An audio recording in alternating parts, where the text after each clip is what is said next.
Good evening and welcome. I'd like to call to order the Pennsylvania County Board of Supervisors business meeting Tuesday, April the 16th, 2024 at 7 p.m. Board Meeting Room 39 Bank Street, Southeast Chatham, Virginia. Ms. McCluster, would you call the roll, please? Yes, sir. Mr. Bowman? Here. Mr. Dudley? Present. Mr. Height? Here. Mr. Ingram? He's going to participate remotely. Do we have you on the line, Mr. Ingram? Mr. Ingram, can Yes. you hear us? All right, can you state where you're calling in from? Yes, ma'am. 1301 Deercrest Lane, Danville, Virginia. Thank you. Mr. Whittle? Here. Mr. Tucker? Here. Mr. Dalton? Here. Moving to item 3. Would you all join me in a moment of silence and then we'll stand for the Pledge of Allegiance.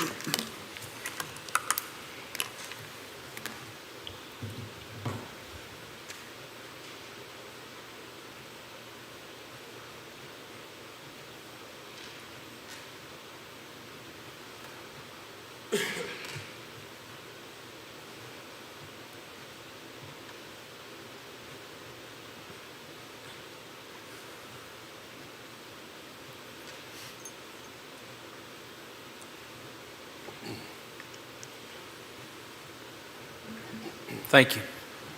Let's all stand together.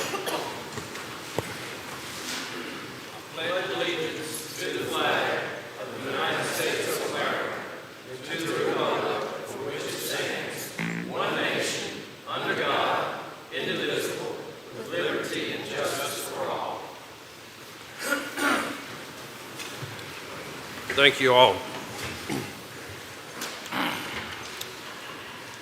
Moving down to item 5, agenda items to be added to the agenda. Are there any items to be added to our agenda tonight? Mr. Chairman, I'd like to make a motion to add the following items to the agenda. All right. Yes, sir. First of all is a proclamation for Animal Care and Control Appreciation Week as item 7H. Another proclamation, National Public Safety Telecommunicators Week, is item 7I. And lastly, the County Administrator Performance Evaluation as item 13A. That's all the agenda items, Mr. Chairman. I'll second the motion. Thank you, Mr. Bowman. For the motion, I got a second by Mr. Dudley. Any further discussion on the motion? Not hearing any, we're ready to vote. Ms. McCluster, mine is not coming up. I neither. Okay. Thank you. Oh, did it come up? Yes, ma'am. Okay. Mr. Ingram, can I get your vote verbally? Yes, ma'am. I vote yes. Thank you. All right, everybody else. Okay, we're going to do roll call for the ones that don't have it. Mr. Tucker? Yes. Mr. Bowman? Yes. Mr. Dudley? Yes. I think mine just, I failed to hit save, sorry. That's okay. Mr. Whittle? Yes. Okay.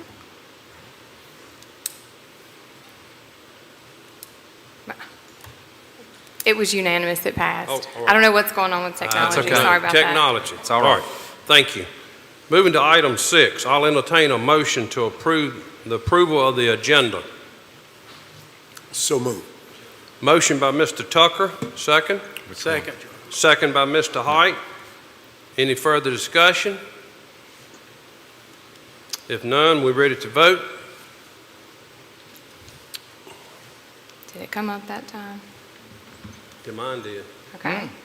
Look, we got something. Mr. Ingram, can I get your vote verbally? I vote yes. Thank you. Mr. Tucker? Yes. Mr. Bowman? Yes. Thank you. Okay. Motion carries unanimous. Moving to item 7, I'll entertain a motion for the consent agenda. Mr. Chairman, I make a motion that we approve the consent agenda as presented. All right, got a motion from Mr. Dudley. I'll second. Second. Second by Mr. Height. Any further discussion? We're ready to vote. Mr. Ingram, can I get your vote verbally? I vote yes. Thank you. Okay. Motion carries unanimous. Moving to item 8, presentations. All right, gentlemen, we're going to move to the front of the boardroom.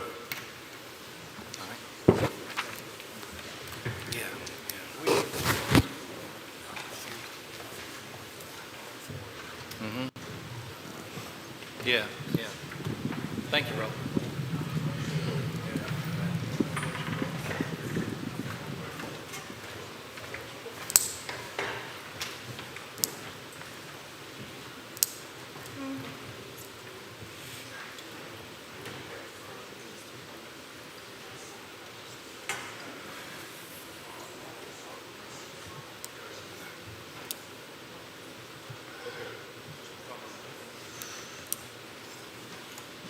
I think there's one for Miss Key. She's in your district. Okay, well, You want to do I'll do the letter and you do this. How about this? Okay, we'll split it up. Is that all right? I'll do the letter. Yes, sir. Good afternoon to everyone. Thank you all for being here tonight and coming out to support the local governance. Right now, I want to pause for a minute to recognize someone that has been through 2 pandemics, the Spanish flu and also the coronavirus, based on her age. And we're going to recognize Miss Reese Tarpley King, who has just celebrated her 105th birthday.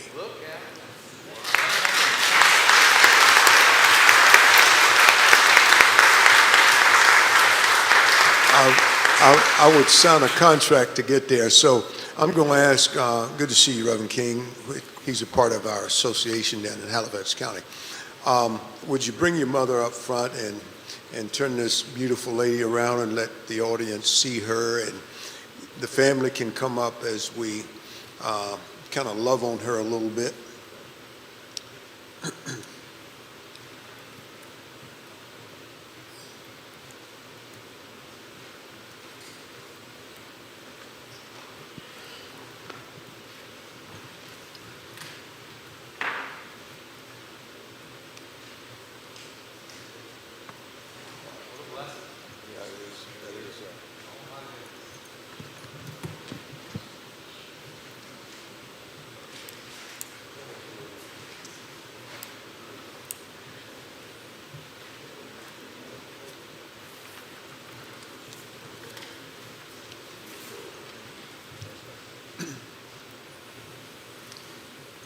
It's always good to recognize a centurion in our midst. This is a certificate of recognition. The Pennsylvania County Board of Supervisors expresses its sincere congratulations to Miss Reese Tarpley King as she recently celebrated her 105th birthday. On February 17th, 1990, Miss King was born in Pennsylvania County to the late Edward Tarpley and Roxy Webb Tarpley. She worked on the farm with her husband, George B. King, and children, and she was an avid fisher. She enjoys cooking and playing dominoes, and she is a devoted member and mother of Callens Missionary Baptist Church. Ms. King believes that we are not to worry, but to leave things in the hands of the Lord. It is a great pleasure to send you best wishes and warmest congratulations on this amazing milestone, and we hope that your day was filled with everlasting joy and pleasure. Happy 105th birthday, Reese Tarpley King. Given this day, 16th day of April 2024, in the year of our Lord, Robert M. Tucker, Jr., Vice Chair, Darrell W. Dalton, Chairman of the Board. And let me, before I ask them to applaud, let me just share with you what David said there, Psalms 37. He said, I was once young, and now I'm old. Yet have I seen the righteous forsaken, nor his seed begging bread. Thank you so much. Congratulations.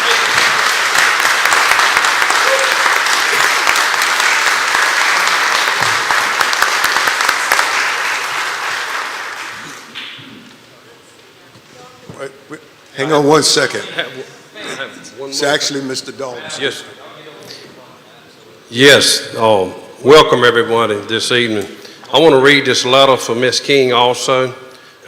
Dear Miss King, happy 105th birthday.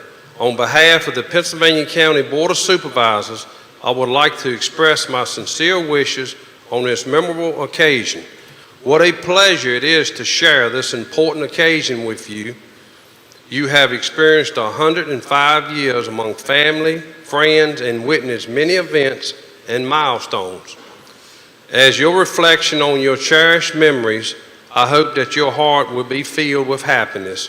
Congratulations on your special day, and may you enjoy many more happy years to come. Sincerely yours, Darrell W. Dalton, Chairman of Callens Gretna District Board of Supervisors, and Robert M. Tucker, Jr., Vice Chair of the Bannister District, Pennsylvania County Board of Supervisors. Thank y'all. That is wonderful. That is wonderful. Thank you so much for being here. This is, you get her, put that with her, Mr. Tucker. Yes, sir. Thank y'all. Would anybody have any comments from the family members? You like to say something? Yes, sir. You know, we certainly thank God for this beautiful occasion. Yes. I was telling my mother just day before yesterday that there's not too many children, grandchildren, great-grandchildren, and great-grandchildren that are living to see their mother, their grandmother, and the children living to see their mother. I thank God for my mother and my brothers. We had two sisters. Both of them are deceased. It left us with 4 boys. And we are trying our best. I told this lady that she is a queen. All right. She is a queen. And I thank God from the bottom of my heart for her. Because she could have thrown me away at any time. All right. Huh? Could have said, I don't want that child. I don't want it. But I thank God she has raised us. And I heard you say that. Been old, been young, been old. Never seen the righteous forsaken, neither seed beg bread. That's right. And I thank God for this lady right here and her husband while he was living. We did not have to go lacking for nothing. We had bread, and this lady right here is a biscuit maker. All right now. Still making biscuits. She's still making cakes. We young folks, we like sheet cakes. 1 layer cake. But this lady makes 4 layer cakes. And I tell you, and you talking about some turnip greens. Oh, they turnip greens and cornbread. Oh, you talking about you make you want to smack your own self. I thank God for this occasion. We grew up here in Chatham, and I tell you, I tried my best to get away from Chatham. Went on about 40, maybe 80, almost 50 years, and had to come right back to Chatham, Danville, Virginia, right back here. Thank God for you.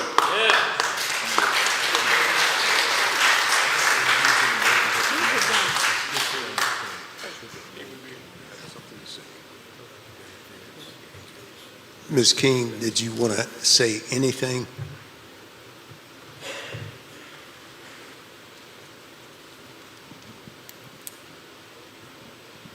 Good evening to everybody. You don't know how much I appreciate this, and thank you so much for the welcome you give me. I, I'm filled up. I can't. Bless you. That's all right. I try to live a life that people can appreciate it. I love everybody. I might not even like a way, but that don't stop me from loving you and liking you. I treat you the best I know how, and I welcome to this turnout here tonight, so forth. Thank you. Thank you for being here.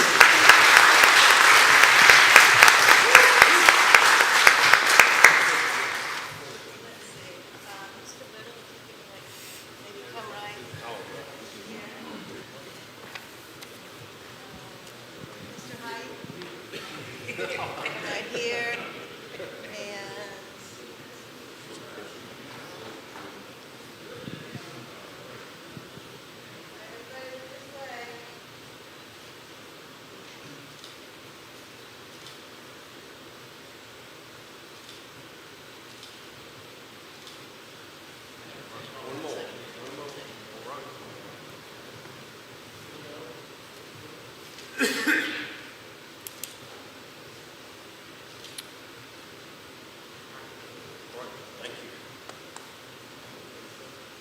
Bless your heart.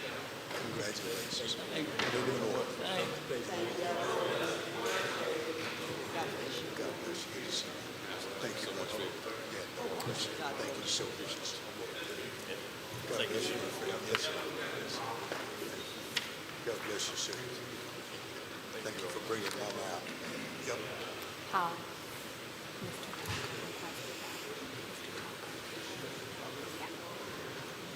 Yeah, got one more. This is Mr. Fitzgerald. Yeah, Jeffrey Fitzgerald. Yep. All right, you got Ms. King ready to situate and we'll do another. All right, Mr. Mike, come on. Escort him down if you don't mind. Army guy. He used to be in my. Did he really? Oh, did he? Jeff, all right. Go get him. Yeah, absolutely.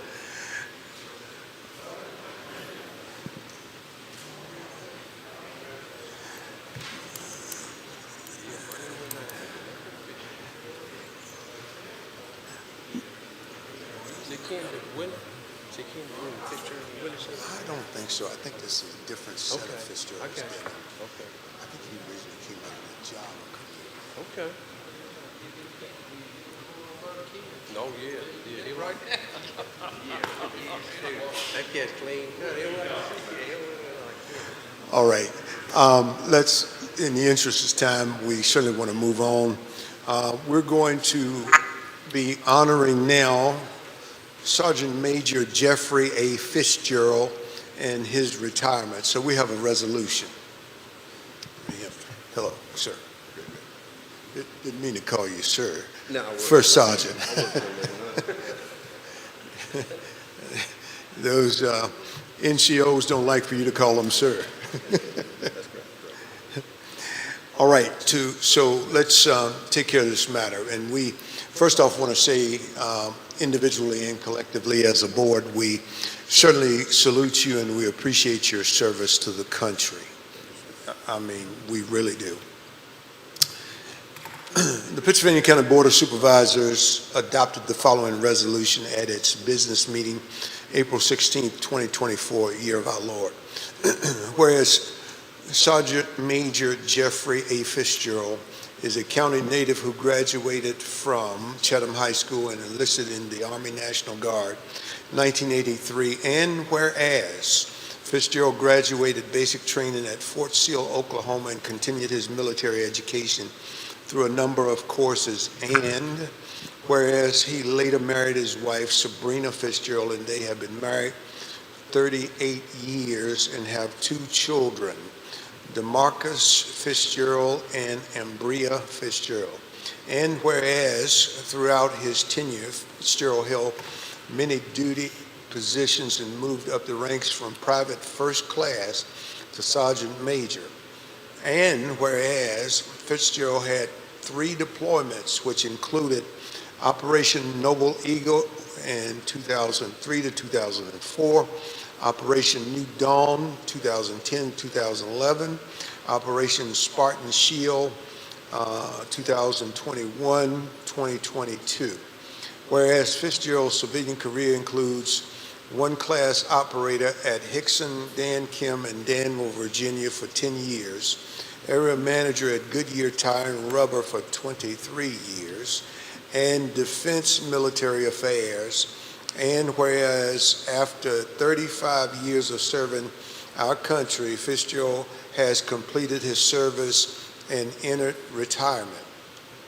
Whereas his award and dedication include Meritorious Service Medals, Presidential Unit Citation Award, Army Commendation Medal, Oak Leaf Cluster's Army Achievement Medal, 2 Oak Leaf Cluster National Defense Service Medal, 2 awards, Army Reserve Component Achievement Medal, Oak Leaf Cluster Humanitarian Service Medal, Non-Commissioned Officer Professional Development Ribbon, 5 awards, Army Service Ribbon, Global War on Terrorism Service Medal, Overseas Service Medal, Combat Action Badge, Transportation Driver's Badge, Iraq Campaign Medal with Campaign Star, Honorable Order of St. Christopher Award, and Honorable Order of St. Barbara's Award. Now, therefore, be it resolved that the board expresses its sincere appreciation to Fitzgerald for his 35 years of service to our country and the county, and congratulates Fitzgerald on his retirement from the Army National Guard, adopted this 16th day of April 2024 in the year of our Lord. Robert M. Tucker, Jr., Vice Chair of the Board, Darrell W. Dalton, Chairman of the Board, Stuart J. Terrell, County Administrator. Thank you so much for your service. You may bring your family down. You want to bring your wife and family on down? Wow. All right, if you came here with me, you come on down. Let's go. Good to see you. Can I say something quick? Yes, sir. All right, while they're coming down, I would like to say that, I did join the military in 1983. It was something that I truly enjoyed doing, and as I continued to process, I realized a lot of things as I started my journey is that the only way to have people is to meet people and understand people. And that's what I learned from the military. They taught me a purpose. They gave me a purpose. They made me understand that until I understand people, if I don't understand you, I can't help you. And that's why I'm so glad here today that you all took your time out, this agenda to bring me here and let you share that only 10% of the population will join the military. Okay, only 10% of your entire population will join the military, and they do volunteer for these things. Only 1% will achieve the rank that I've achieved. And other than Major Motley retired, Mr. Major, those are the only ones that will receive this rank. And it's due diligence. You must continue to progress. But in order to progress, you must understand. And those are the things that I felt and I had to understand when I come through at 18 years old. When I went over to Fort Sill and they shared with me that, you're a platoon guard side there, you need to control these 20 some other odd people that you have never met in your life. And that's what we got today in the society in Pennsylvania County also. We got to reach out, we got to talk to people, we got to understand what they're doing, we got to listen to them because they know, because they're out there every day doing it. For me as a sergeant major in the military, I sit up top a lot, but I got most of my information from my E4 because they're out there, they're doing this thing, so that's what we do. So I'm honored that the chairman, Board of Supervisors, y'all gave me this opportunity to come here and share this. But also I'm grateful that that lady just left here. That's what it's all about. She said the most important thing, treat people with respect, treat them the right way. No matter, I don't have to like you, but I got to love you somewhere down this line, and that's what they share with me. So with this family I got here, my car club, I'm into old antique cars. My Mr. Michael right here, I graduated from high school with him. Mr. Batman, everybody here, my Deegans here, my Mr. Henry Motley, my mentor from here. He's been here all his life. Mr. Bennett, where is he at? Did he leave on me? No, I told you to come on down here. You so hard-headed. Anyway, so these guys, these are the ones that taught me when I come through in '83 as 18 years old. They were there. As you know, they owe a whole lot on it. But anyway, I just want to share this, that this is what's most important. Everywhere I go, I reach out and I touch people. And I want them to touch me because they give me what I have to offer to give it to you. And my wife, of course, I mean, we've been together 38 years, and I love her to death. My sons, they can't be here. My daughter's out. But this is entirely what I'm feel for. Thank you all for allowing me to do this.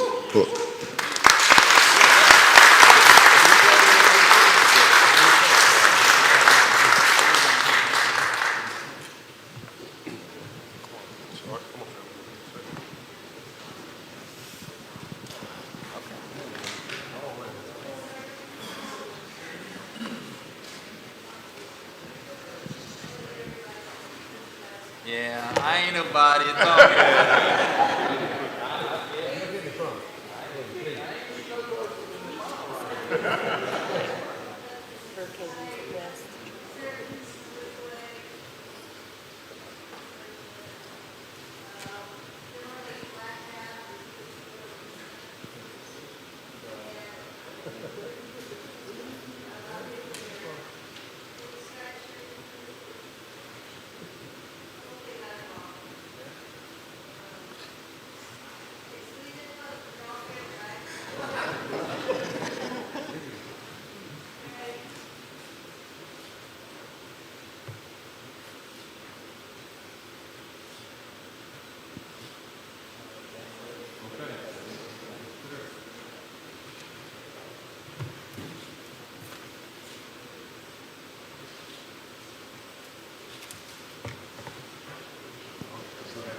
Thank you for your service. Yes. All right, Mr. Fran and Mr. Tucker, thank you all also.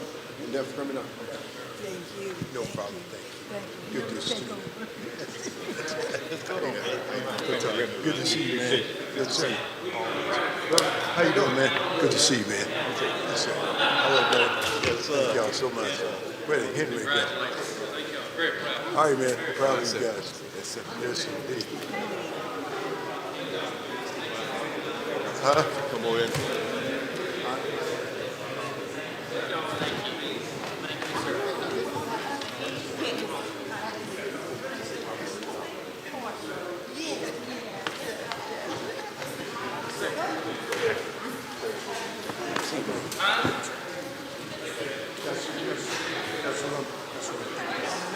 Thank you, sir. How are you? Hey, how you doing? Hi. Yes, sir.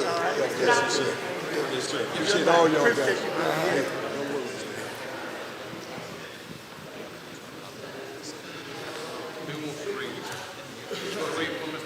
Who is it? What is this? We got two more.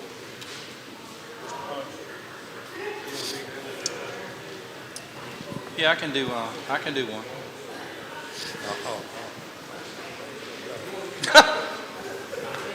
It's all good.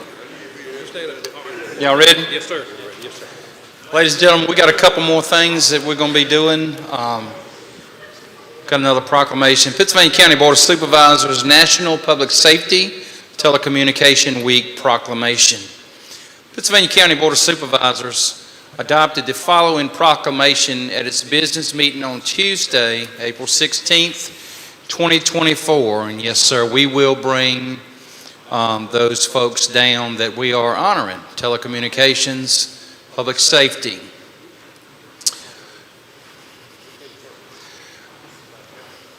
Some of y'all get over here and some of y'all get right here. Okay. Now I'm going to do the whereases, and you may get lost, but whereas emergencies can occur at any time that require police, fire, and emergency medical services, EMS. And whereas when an emergency occurs, the prompt response of police officers, firefighters, paramedics is critical to the protection of life and preservation of property. And whereas the safety of Pennsylvania County, Virginia, law enforcement officers, firefighters, and EMS providers is dependent upon the quality and accuracy and information obtained from county citizens who telephone the county's emergency communication centers. And whereas county public safety telecommunicators are the first and most critical contact county citizens have the emergency services. And county public safety telecommunicators are the vital link to the county's law enforcement officers, firefighters, and EMS providers by monitoring their activities by radio and providing them information and ensuring their safety. And whereas county public safety telecommunicators have contributed substantially to the apprehension of criminals, suppression of fires, and treatment of patients. And whereas each county public safety telecommunicator has exhibited compassion, understanding, and professionalism during the performance of their job in the past year. And I will stop right there before I finish and say these are first point of contact of life and death. And they're the ones that's got to get it right, pull the communication in.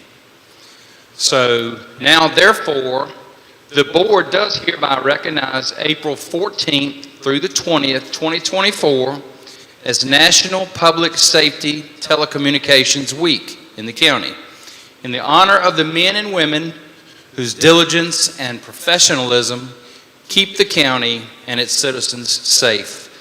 Given under his hand this day of April, 16th day of April 2024, Darrell W. Dalton, Chairman, Pennsylvania County Board of Supervisors, Stuart J. Terrell, Jr., Clerk, Pennsylvania County Board of Supervisors. Now you can clap for these folks. And I'll stand on. Yeah, let's get a picture with them.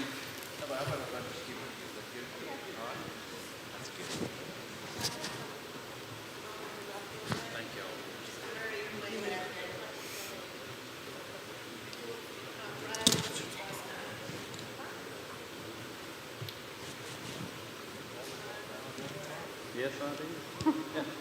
Shortest is up front.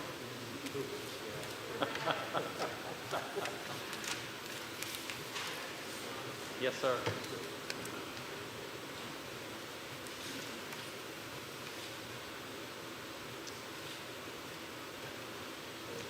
All right, let's give these folks a hand again. How about that? Thank you so much. Y'all, you just take that on with you. Be fine. Thank y'all. Who's doing it? Who's doing the next one? Thank y'all. Okay.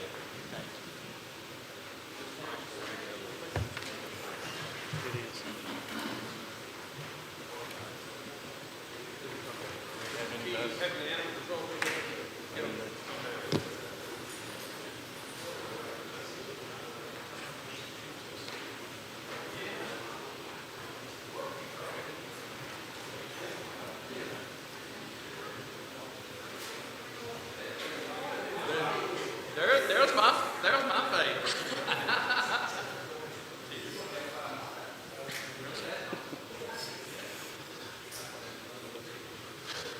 Okay, on behalf of the Pennsylvania County Board of Supervisors, proclamation. National Animal Care and Control Appreciation Week is April 14th through the 20th, 2024. Pennsylvania County Board of Supervisors adopted the following proclamation at its business meeting on Tuesday, April the 16th, 2024. Whereas the National Animal Care and Control Association is committed to setting the standard of professionalism in animal welfare and public safety through training, networking, and advocacy. And whereas animal care and control professionals dedicate their lives to the health and safety of at-risk and helpless animals.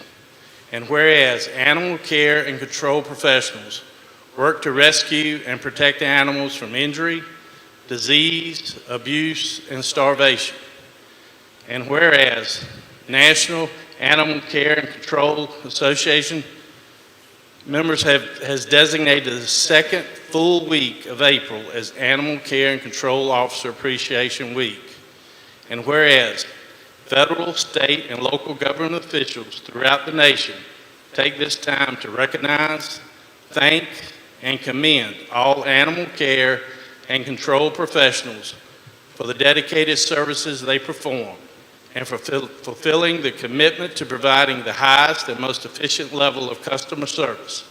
And whereas it is appropriate to recognize the value and the accomplishments of animal care and control officers by designating Animal Care and Control Appreciation Week. Now therefore, be it resolved that the Pittsylvania County Board of Supervisors, in recognition of this event, do hereby declare the week of April 14th through the 20th, 2024, as Animal Care and Control Appreciation Week in Pittsylvania County, Virginia. Given under my hand this 16th day of April 2024, Darrell W. Dalton, Chairman of the Pennsylvania County Board of Supervisors, Stuart J. Terrell Jr., Clerk, Pennsylvania County Board of Supervisors.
Oh, yeah.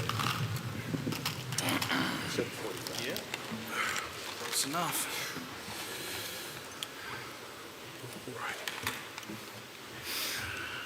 All right, moving to item 9, hearing of the citizens. Each person addressing the board under hearing of the citizens shall be a resident or landowner of the county and a registered agent of such resident or landowner. Each person shall step up, give his or her name in a district and auto tone of voice for the record, and unless further time is granted by the chairman, shall limit his or her time to 3 minutes.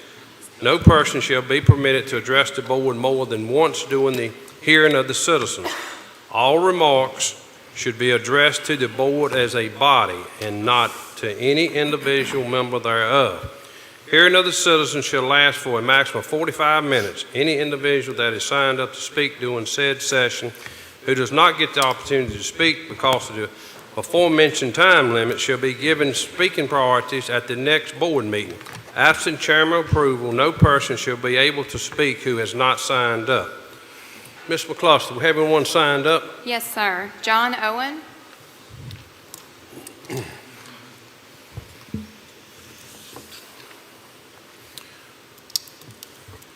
Welcome, Mr. Owen.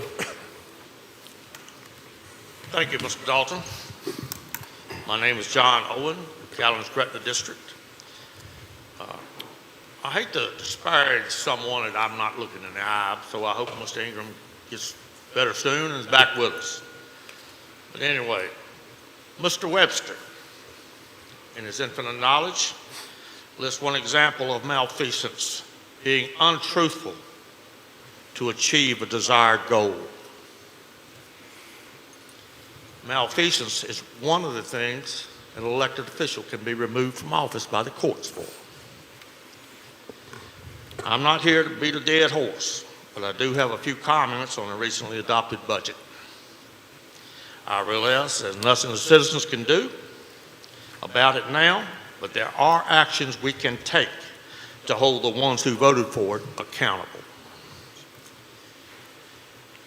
To address a comment made at the budget adoption meeting by one of the supervisors about only 20 people speaking against the budget, how many spoke for it? Perhaps the citizens felt there was no need to come speak. They thought they had elected honest people.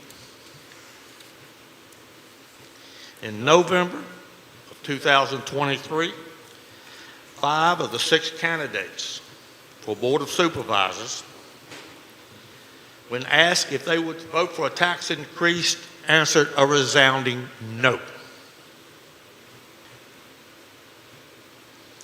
6 months later, 4 of these same men not only voted for a tax increase, but as far as I can tell, it's the biggest tax increase in the history of the county. So those 4 lied. My dad, God rest his soul, taught me a man is only as good as his word. So the statements and actions speak volumes about the character of these 4 supervisors. I offer tonight to assist anyone in the district served by these 4. Assistance in getting recall petitions signed. We only need 10% of the number of voters that voted in the last election, and get them to the circuit court. Virginia is different from other states. They don't have recall elections. We get these petitions. 30 seconds remaining. Present them to the circuit court. A judge and a special prosecutor will be appointed and to be tried as a criminal case for removal. The person being recalled can request a jury trial, but I wouldn't advise that after the tax bills go out. Anyone interested, all you got to do is call me. My name is John Owen Jr. I'm in the Sandy Level phone book, and I'll be glad to assist in any way I can. Thank you. Thank you, 3 Mr. Owen. minutes. Do we have- Whitney? have we- Yes. Whitney Wagman? Yes, sir.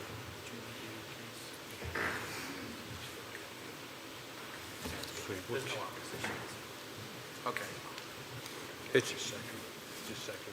Yes. No, yeah, it is. Yep, it's second. You're welcome, I'm sorry. Yeah. I'm Whitney Wagman. I'm a resident of. Can you get a little bit closer to There the you mic? go. Raise it up. Get into it. I'm, All right. I'm obviously not a public speaker. You Okay, can that's tell. fine. Just in That's case- all right. All right, thank you. My name is Whitney Wagman. I'm a resident of the Stanton River District in the town of Hurt. Thank you for this opportunity to speak. I wanted to come today and speak on behalf of some of the citizens of Hurt that are in support of wanting the town and county to investigate the options of annulling the town charter and reverting back to Pennsylvania County. We believe our hard-earned money is being poured into a system that does not adequately serve or address our needs. The financial burden seems unnecessary when considering we could be served just as well, if not better, by simply being part of Pennsylvania County alone. I brought this topic up on our community social media page after hearing others voice their desire for this, and I wanted to see if the support was truly there.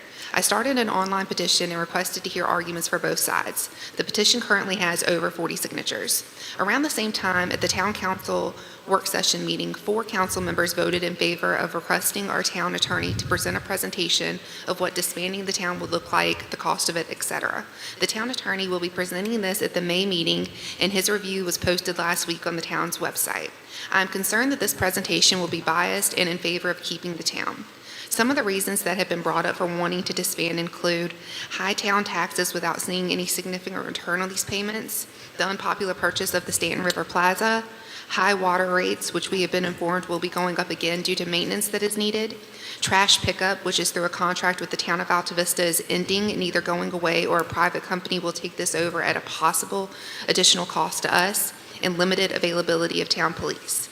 Some of the arguments against disbanding are legal fees and who will pay for those, the loss of trash pickup, the loss of our town police force, which is currently just 1 officer, delay of having a deputy from the county respond to a 911 situation in Hurt, loss of streetlights, loss of the town water, not being able to cite citizens for the strict town ordinances, and the county not wanting or willing to help our end of the county. Shortly after a post, a town council member started chiming in with her disgust with the post and began to ridicule me and other members of her community. She said it was the most disgusting thing that she had ever witnessed, as well as it doesn't take a brain surgeon to figure this out. She also asked if I had ever attended a town council meeting, where I advised that I had not because I have a young child, but I watched them as they are streamed. She advised me to get a babysitter, which I did tonight. She also made it clear that she believes Hurt is the red-headed stepchild to the county, and the Board of Supervisors seem to ignore our end of the county. With all that being said, my reasoning for speaking tonight is to bring to your attention the support of disbanding the town of Hurt, the upcoming presentation from our lawyer at the May meeting, the way some of the council and staff speak to the citizens of the town, and to see if there's support from a county level for this. Thank you. Thank you, ma'am. Thank you, ma'am.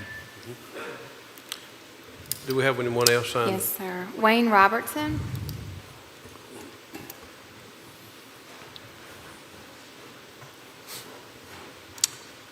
What? Yes, sir. Hold on just a minute, Mr. Robinson. Let him switch that mic. Josh. That's over there.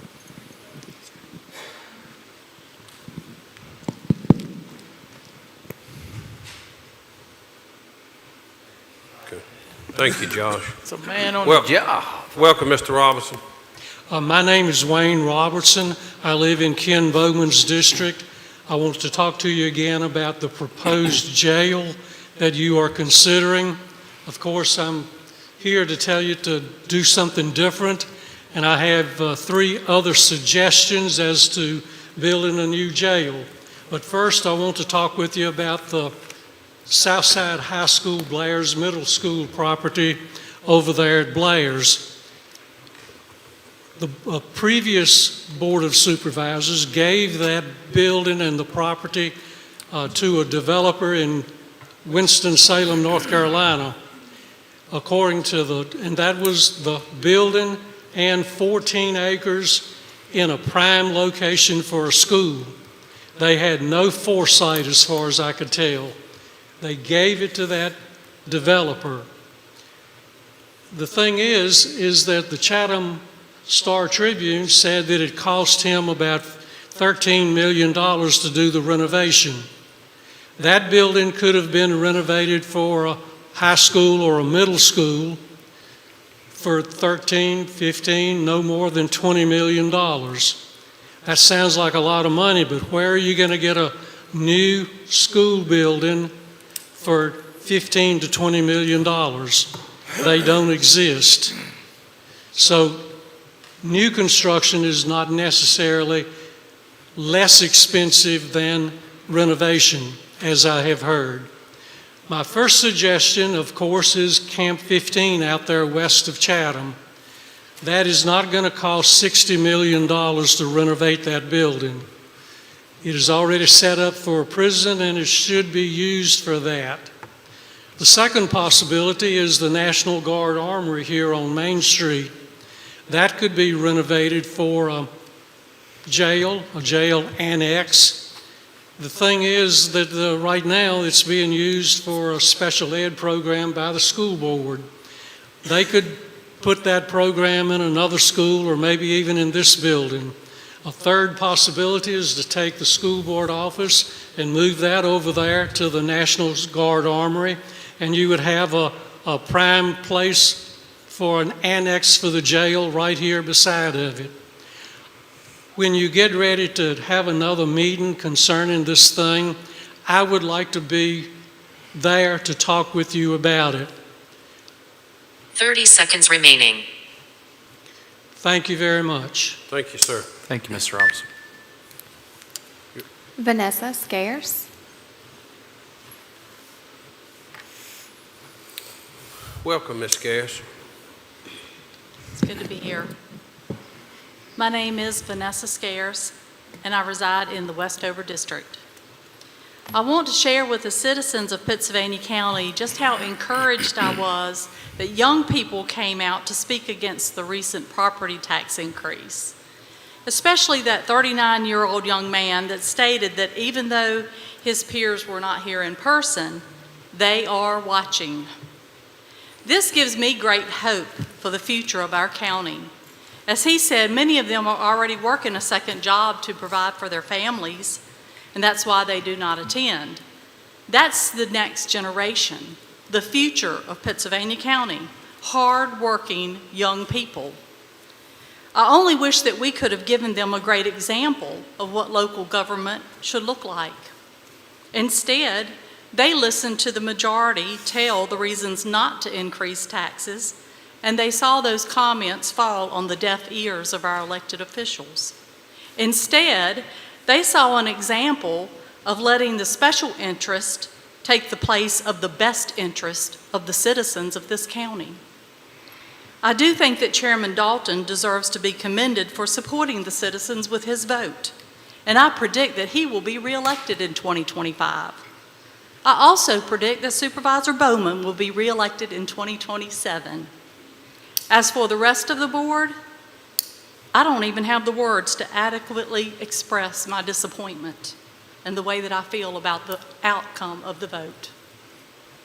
Evidently, it takes more backbone to apologize for the actions of other people than it does to do what you say you will do. As I quote, "I would not support a tax increase on county residents, but support," this member of the board did. I was taught that respect has to be earned. You do not earn respect by always calling on someone else to answer questions that you should be able to answer. You do not earn respect by looking for ways to get around the rules and what you've already told the citizens. My example being the 1% increase that was allowed during the reassessment year. But you can get around that by holding a public hearing and then doing what you want to do, no matter what the citizens' input says.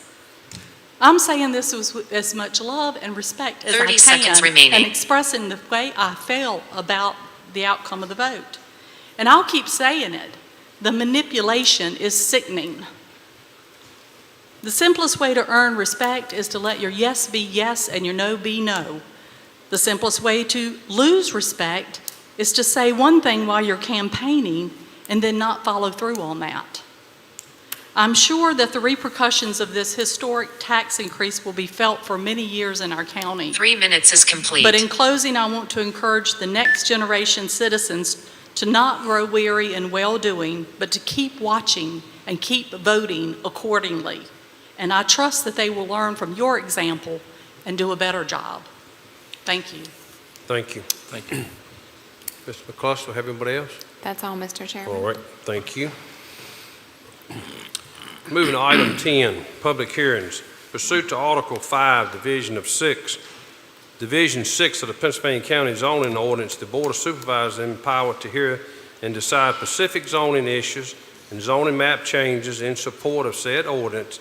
In accomplishing this important task, the board is responsible for promoting the health, safety, general public welfare of the citizens of Pennsylvania County.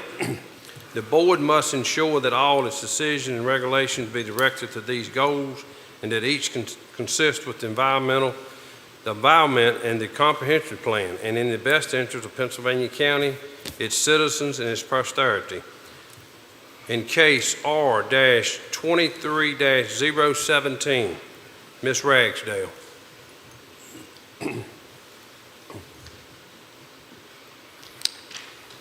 Case R-23-017, Darrell and Gwendolyn Averett have petitioned to rezone 1.80 acres located on State Road 732, Little Creek Road in the Dane River Election District from RC1 Residential Combined Subdivision District to B2 Business District General to allow for a daycare facility to be operated on the property. Once the property is rezoned to B2, all uses listed under Section 35-365 are permitted. On March 5th, 2024, the Planning Commission recommended by a 6-1 vote with opposition that the petitioner's request be granted with the proffers offered by the applicant. The staff summary is enclosed in the board packet. Mr. Chairman, Darrell and Gwendolyn Averett are here to represent the petition. All right. Thank you, Ms. Ragsdale. At 8:02, I open the public hearing in case R-23-017. Are they signed up to speak, Ms. Beck? They are actually representing this petition. Do you all want to speak first? Yes, ma'am. Okay. Okay. That's fine. I mean, Well, do we have to? No, you don't have to. We can speak after. Sure. okay, y'all wait to Okay. speak afterwards? Yeah, we'll speak after. Okay. All right. Wanda Mangum.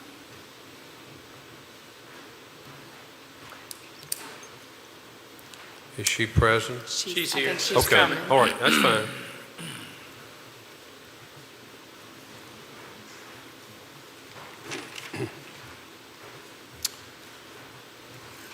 Welcome, ma'am. How you doing?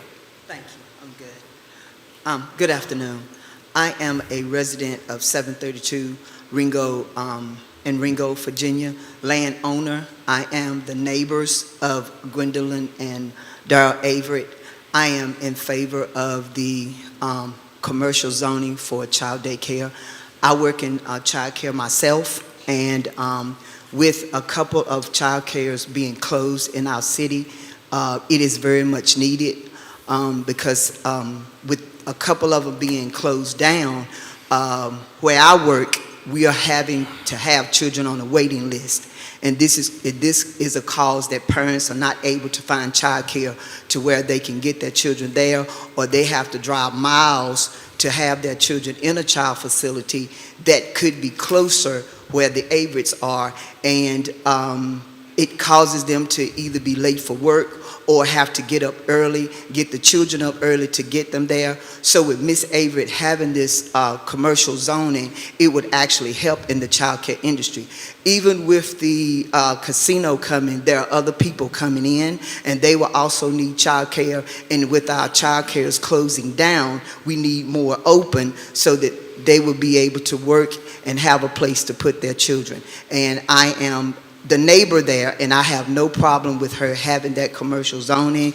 It will be fine. If she needed my help to come and help, I'll just run next door and help. So I am all for her having this commercial zoning there because the child care is needed in our city. Thank you. Thank you, ma'am. Thank you, ma'am. Go ahead. Phyllis Barker.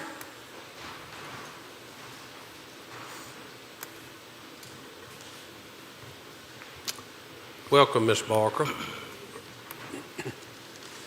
Before I start, I would like to ask or see if everyone got a map that will show the lot that is in discussion tonight for reference. Again, my name is Phyllis Barker. I'm in the Dan River District, where I have now escalated to strongly oppose the request of changing residential lot that is adjacent to land that I own and reside on to B2 business, which will also use the phrase spot zoning. As I look at the members on the board, I see intelligent, professional businessmen. You've had the daunting task of having to deal with the tax increase, the tax situation with the county. To help you make an informed business decision, you've had to get facts and figures, and that's what I'm hoping to do here tonight. Right now, the applicants have a 1 acre lot of land that measures 100 by 722 feet. On this lot sits a 2,716 square foot house, a good-sized dog kennel, a nice outbuilding, and contrary to the denial of the applicant, an Appalachian power line that presently carries 138,000 volts running across the property. The power line legally demands 100 feet easement for maintenance purposes. In saying this, one can only imagine how tight this space has become in allowing structure that will have to meet codes for adequate parking and turnaround space.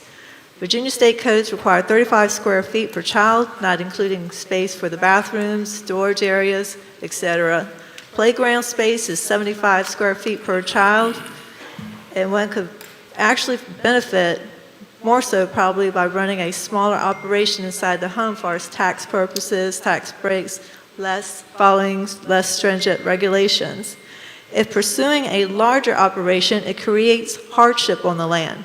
More drain fields, upgrading septic systems, and possibly drilling an additional well. Will variances have to be introduced, such as a noise variance, because this isn't going to be a one-time birthday party? And what about disrupting the aesthetics of the neighborhood? It's now brought to my attention that is a proposed of a 6,000 square foot building that is almost 3 times larger than the average house on Little Creek Road now. Property owners are investors. We're hardworking, everyday people. We end our day at a place called home. This is our reward for surviving the everyday demands that life requires from us. We are watching the bigger businesses 30 are seconds shaking remaining. ground. Right now, money is tight. The decision you're about to make affects our long-term. With taxes going up, will residential homeowners get what they pay for? I respectfully implore you to please consider the majority of Little Creek residents that oppose this risky business. We do not want this in our neighborhood. Thank you. Thank you, ma'am. Beverly Barker.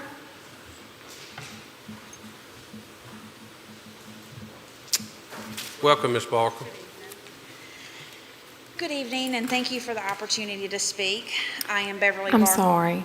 Can I get you to pull that mic up just a little? There you you're go. good. Thank Yes. I am Beverly Barker, resident of Little Creek Road, Dan River District. I want to clarify that my family and I live next door to my father's home and farm on Little Creek Road. I am prefacing this because in the last meeting, any residents that opposed the proposed rezoning was asked by committee member Janet Meese to please stand. Mr. Averitt advised that everyone that stood was, quote, family, end quote, which is not true. Other than my father and stepmother, the opposing residents were longtime neighbors and of no relation. We have even more in opposition here with us tonight. And although we are not family, we have been neighbors and friends for decades. We want the same thing and we stand united. From the beginning of this, there have been inconsistencies. It has gone from an in-home daycare to a large-scale daycare to a list of more than 20 proffers.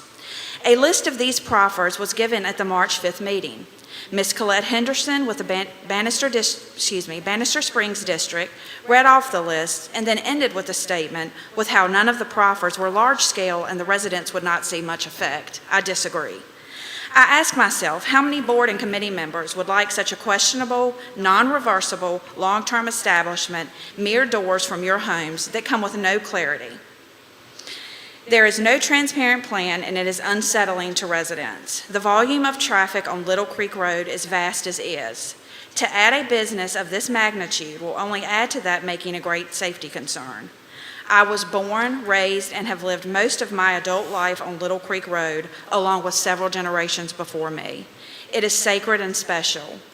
I want my children and my grandchildren to experience what I have. I ask you to please deny this request and do not allow the integrity of our small, quiet community to be compromised. Thank you. Thank you, ma'am. Andrew Smith.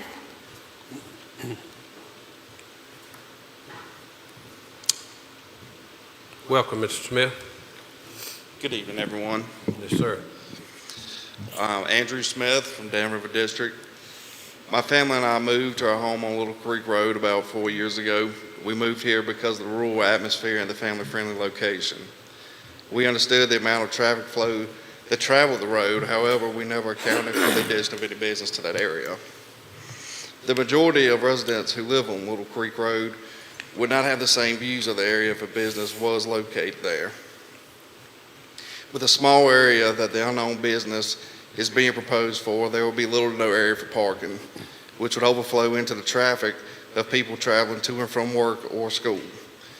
According to the Virginia Department of Transportation, traffic count is already 3,849 vehicles daily.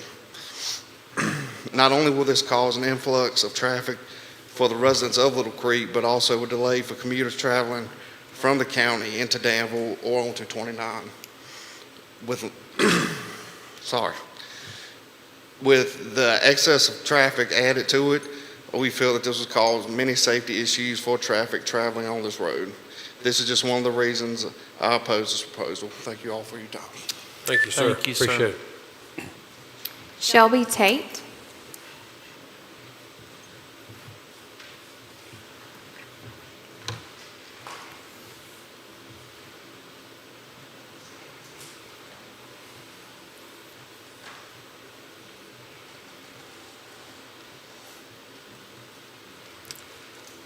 Welcome, Ms. Tate.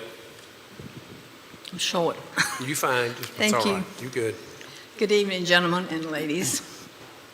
You probably recognize me. My name is Shelby Tate. I'm in the Dan River District.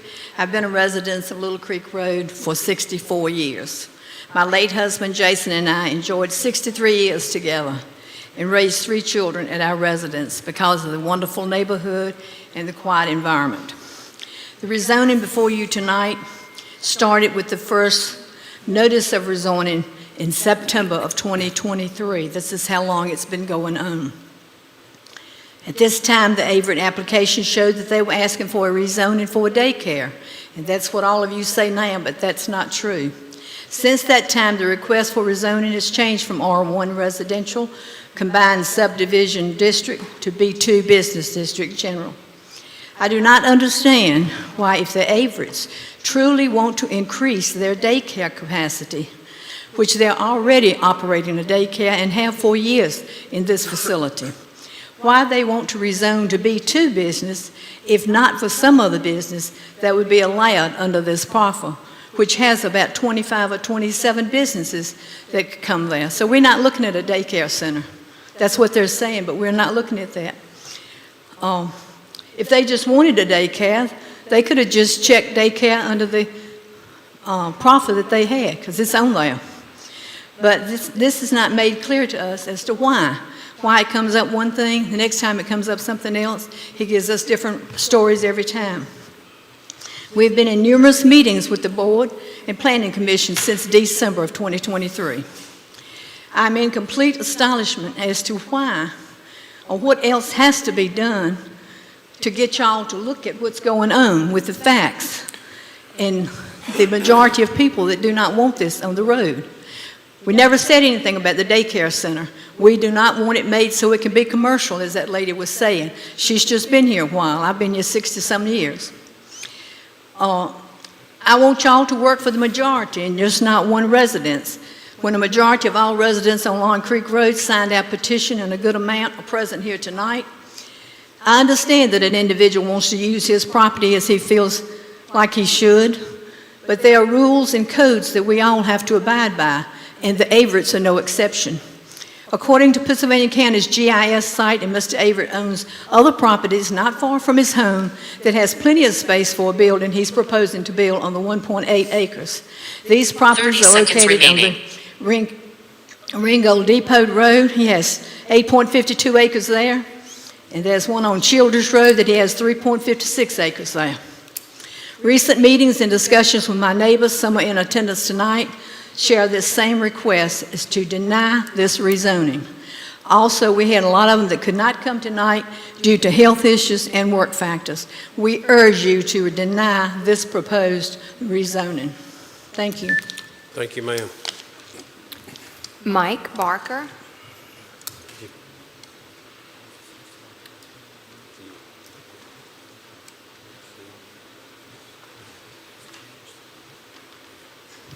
Welcome, sir. Thank you. Mike Barker, Little Creek Road, Dan River District. This is actually the 5th meeting on this thing. One got pulled, then we had 4 more on a simple rezone. The reason's the same for all 5 of them. The story keeps changing. And, you know, you don't have to believe me. There's tapes of every meeting I had on it, so it's fact. And if they want a daycare, which already been stated, no big deal. That's what they asked for from the beginning, but they didn't take it. You know, Pennsylvania County is the biggest county in the state of Virginia. I've heard people say comparable to the state of Rhode Island. If you want a business of this magnitude, you telling me it ain't enough room to keep them separate from the residential areas and the quiet country neighborhood? I think so. You know, I give you all a list of every property on Little Creek Road in the county. 52 of them. 44 of them is against it. 85%. These are property owners, taxpayers that help the county pay the bill. I think it needs to be heard. I appreciate it. Thank you, Mr. Barker. Someone else, Ms. McCluskey? Ronald Colvin.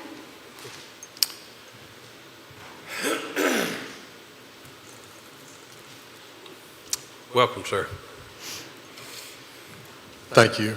My name is Major Ronald Colvin. I'm the executive officer for 5th and 113th. It's Army National Guard unit. I'm fairly new to the area. Only folks I know here are the Barkers and the Averants. I'm in the Dan River District.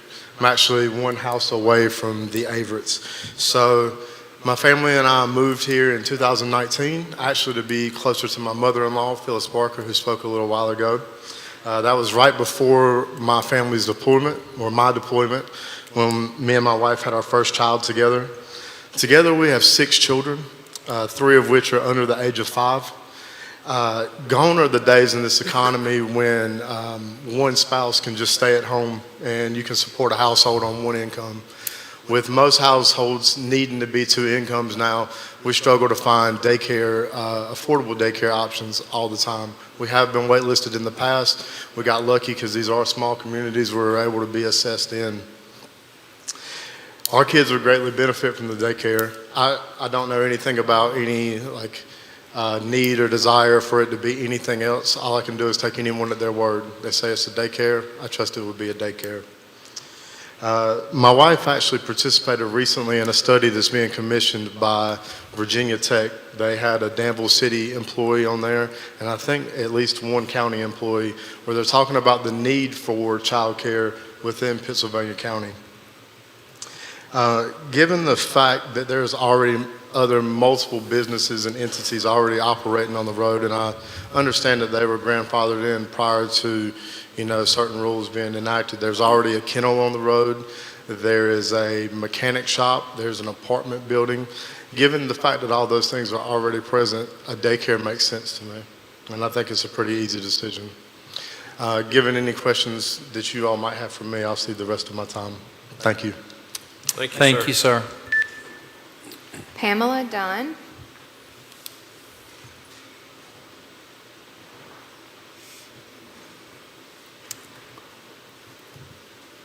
Welcome, ma'am. Yes, my name is Pamela Dunn. I live across the road from Mr. and Miss Avery. They have watched children before, and I have no problem with them having a daycare. No problem whatsoever. There's no noise. I've never heard anything from over there. And I just think, Pennsylvania County needs a daycare. I've got grandchildren that live over there, and I've already talked to them about watching my grandchildren. I think they're good people. I think they should have a daycare. Thank you. Thank you, ma'am. Thank you, ma'am. Brenda Satterfield.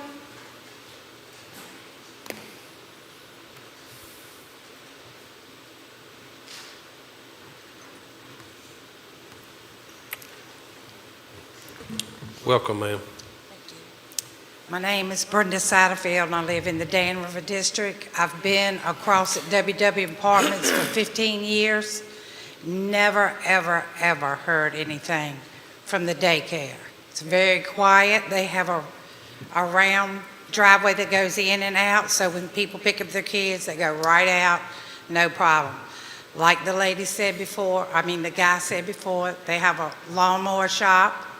They did have the end of the store, I think, I'm not really sure about Miss Tate on it, but it was a pool hall. They went up there and shot pool and all that. You got more noise out of that than you don't hear the daycare, period. But the daycare is needed in the county, and it hasn't bothered me the whole 15 years I've been there, and it's been a daycare since I've been there. Had no problems at all. So I just wanted to state that. Thank you, ma'am. Thank you. That's all, Mr. Chairman.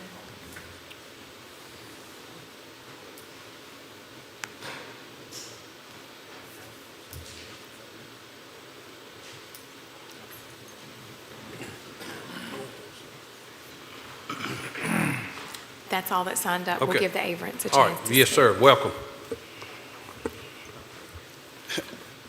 Good evening, everyone. Good evening. This is my wife, Gwendolyn Averett, and I'm Darrell Averett.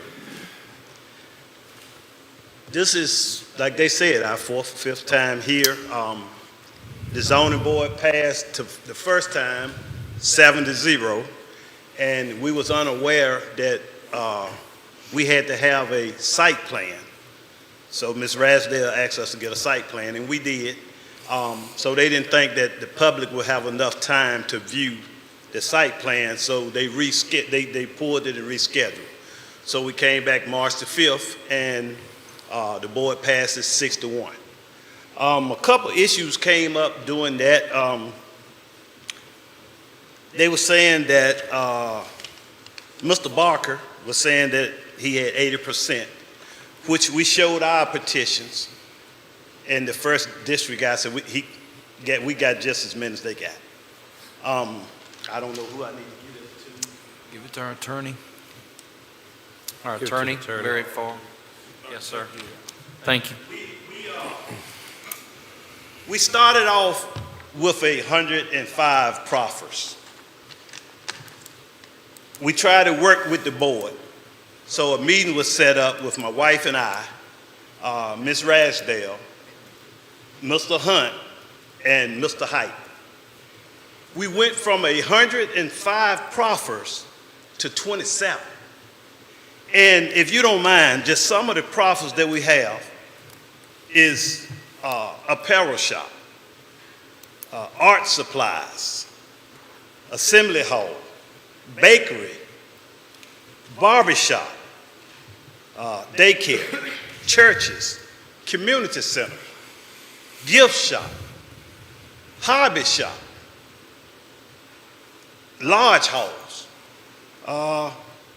non-emergency medical transport. Nothing that's negative on here. Only thing we want to do is open a daycare center. Now, they wanted us to just sign a proffer letter saying that we will only operate a daycare center. Well, that's all we're trying to do. Don't none of us know the future. We pray to God that nothing will happen. But what if it did? Now, at the meeting that me and my wife and I, Mr. Hunt and Mr. Height and Ms. Ragsdale attended, when we all went down these proffers, Mr. Hunt asked Ms. Ragsdale and Mr. Height, were they good with these proffers? And everybody agreed that they was good. Now, the list that I gave you all of the plots of land, that is, I gave a list earlier of lots of land that bags our backyard, which is even adjacent to Mr. Barker's land that just been approved for apartments and strip malls. I'm pretty sure y'all familiar with that, right?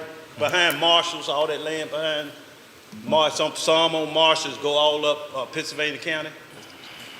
You familiar with that, Mr. Height? Okay. All that just been approved for zoning. Well, in the last meeting, one guy on the board asked, well, I don't think that commercial should be in a residential area. They just put a Family Dollar in the Dan River District in between two houses on 729, right, Ms. Height? The Family Dollar across from the middle school? Down there next to the school. Yeah, they got between two houses. Now, at 888, Miss Shirley Davis owned a lawnmower shop, which Mr. Hamlet runs the lawnmower shop, which is Zone B2. Can you get a little closer to the mic? I'm sorry. Okay. Which is Miss Shirley Davis has a lawnmower shop, which is Zone B2 commercial, that is being ran today as a lawnmower repair shop, B2 commercial. Now, you heard from Miss Shelby Tate. She has a store, convenience store at 2205 Kentuck Road, which faces Kentuck, but the body of the store is on Little Creek, the same road, which is Zone B2, which she can open up tomorrow if she likes to. as a commercial store. How can you not want us to have a commercial facility, but you own one? And like they said, I hope y'all see what's going on here. Me and my wife, good people. She ran a daycare in our home for 23 years. And because of the demand, people regular calling her, wanting her to open back up. So that's why we wanted to go larger. She don't run the daycare now. I came down with council in 2019, and she had to shut it down because of my immune system. And like I said, at the time, she was state licensed, but she only at that time could keep 12 kids. 12 kids won't help the community. You know, because of the place like Tyson's, you got Nestle's. People say that they can't keep employees because they can't find daycare. So this, to me, to us, this is a win-win situation. You know, now the traffic they were speaking about, anybody know 732 Little Creek Road? That always been a high-volume traffic road. Then they opened the 265 bypass. Then they opened the 41 bypass. You're going to have more traffic because our surrounding areas is growing. And we want it to grow.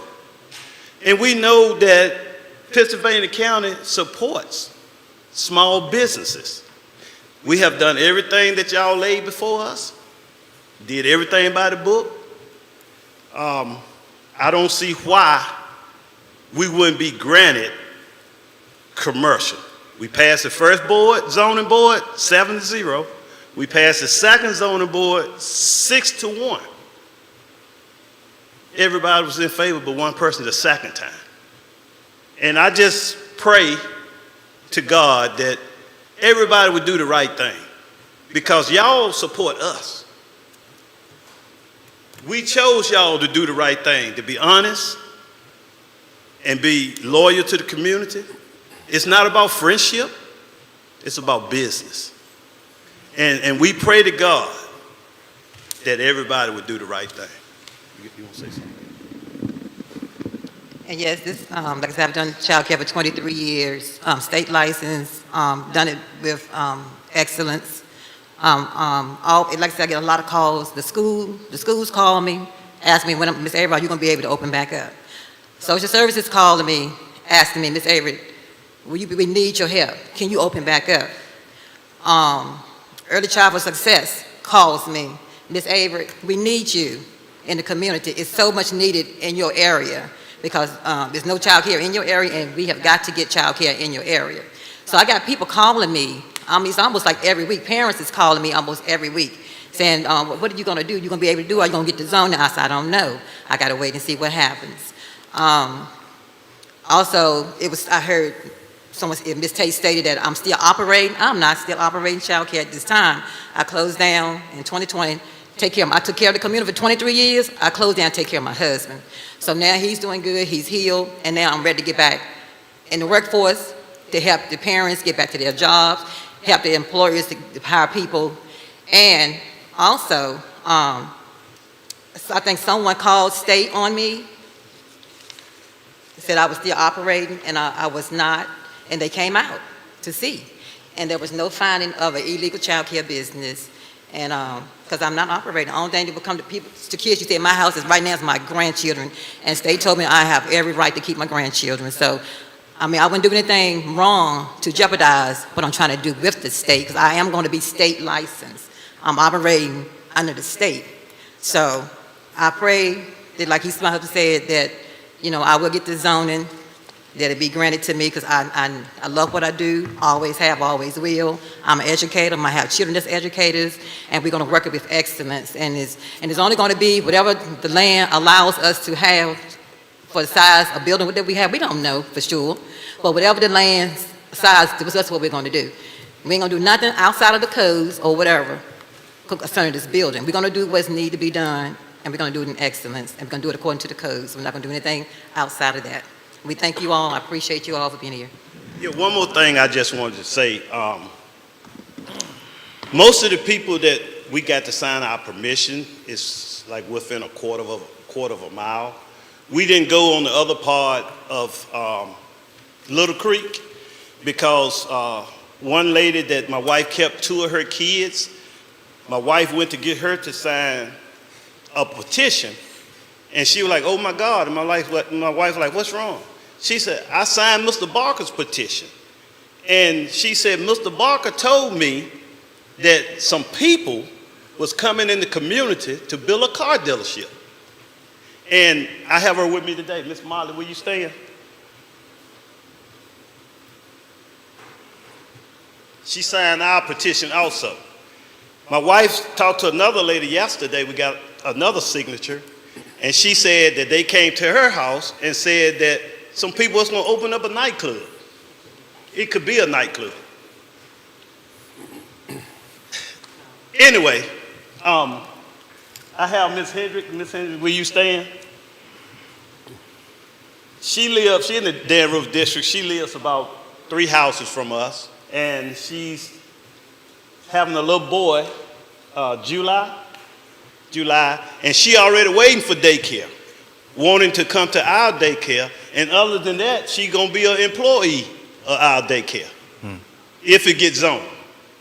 And we pray it will. I'm speaking in, but we all know that it's needed. And I just pray that the board do the right thing. Thank you all. Thank you. Thank you, sir. Is there anyone else signed up, Ms. McCluster? Good. All right, in case R-23-017, I closed the public hearing at 8:34. Mr. Height, the pleasure is yours. Case R-23-017. I make a motion denying the rezoning of 1.80 acres from RC1 Residential Combined Subdivision District to B2 Business District General. Got a motion by Mr. Height, a second.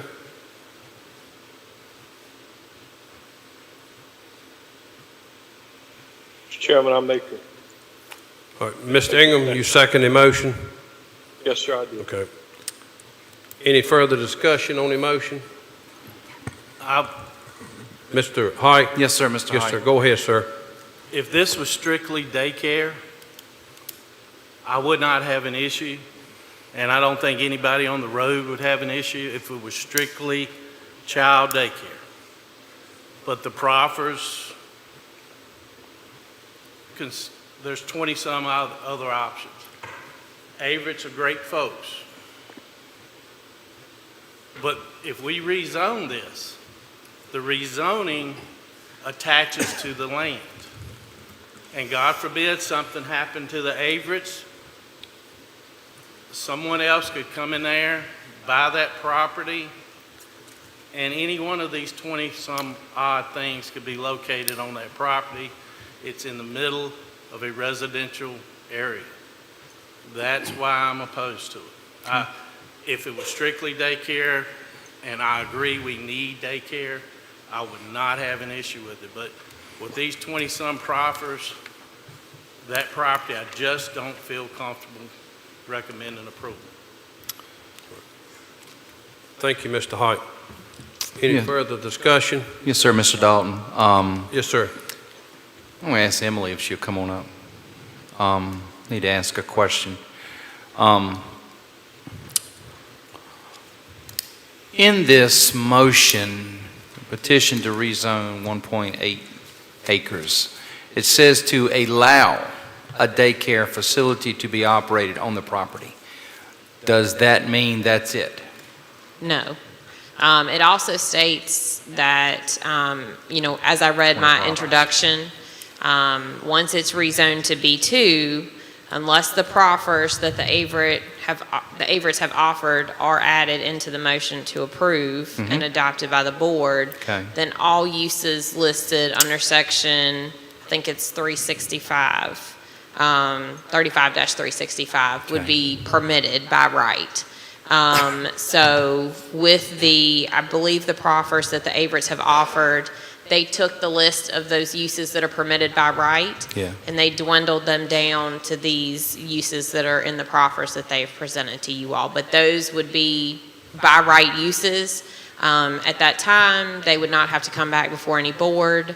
They would be able to just operate as long as, you know, whatever building they were using met building code, and they could provide adequate Right. parking, et cetera. Yeah. Yeah, that's the only question. And I know it's your district. I just, you know, wanted to see what Planning Commission said, and Emily as well. I've been on that commission. I know how important it is. So thank you. Thank you. Anybody else got any questions? Thank you, Ms. Ragsdale. Any questions for Ms. Ragsdale? Mr. Tucker, do you have one for Ms. Ragsdale? Okay. Yes, Okay, thank you, go Mr. ahead. Chairman. Yes, sir. Ms. Ragsdale, let me just ask the question, if I may, and with all due respect to Mr. Height and his district and to everyone that spoke this evening, is there some middle ground? Can this thing, and I know where we are in the I guess, the scheme of things, but can we narrow that scope down to be exclusively only daycare and somehow get that done? Because, and let me say, what I'm hearing is... Mr. Hunt may need to weigh on this as well. Most of the time, proffers have to be offered by the applicant prior to the vote, and they have to be in writing. So I don't know that we have time for those proffers to be amended if the applicant so chose to do so, because they have to be voluntary proffers from the applicant. There's nothing that the board or staff can require them to do. I understand. I'm just trying to find an amicable path forward here. Mr. Hunt, let me ask you a question. If we put a substitute motion on the floor to table this, to go back to Ms. Ragsdale and what have you, to see if we can narrow the scope down as far as proffers are concerned, to get it down to a daycare only rather than rejecting it outright, is that something that we could? You could always get them to postpone without penalty and bring it back. The issue is going to be, and correct me if I'm wrong, Mrs. Ragsdale, I think in the past, the applicant has not been willing to only have daycare as the only use proffered. Is that correct? That was correct. Okay. These were the uses that the applicant was comfortable with. I can't speak for the applicant, so I don't know if they would be willing to reduce that list even further or not. But I know that this was what they landed on as being comfortable with. Understand. Being left. And just remember, proffers have to be voluntary and they have to be written. So if we're going to amend them on the fly, it's probably best to postpone it. But if you postpone it and they're not willing to accept that limited proffer, it's pointless to postpone it at this point. Mr. Chairman, Yes, just to indulge me, can I get Mr. Avery back up here, please? Yes. Close He can come the up. public, Yeah. I guess, I don't know. Yeah. So, sit tight, Ms. Ragsdale. Thank you. All right, Mr. Avery, Mr. Tucker's got a question for you. Mr. Avery, let me ask you this. In order to advance the ball here and to move forward, are you all willing to reduce the proffers down to daycare only? Now, you stated earlier that, none of us have a crystal ball.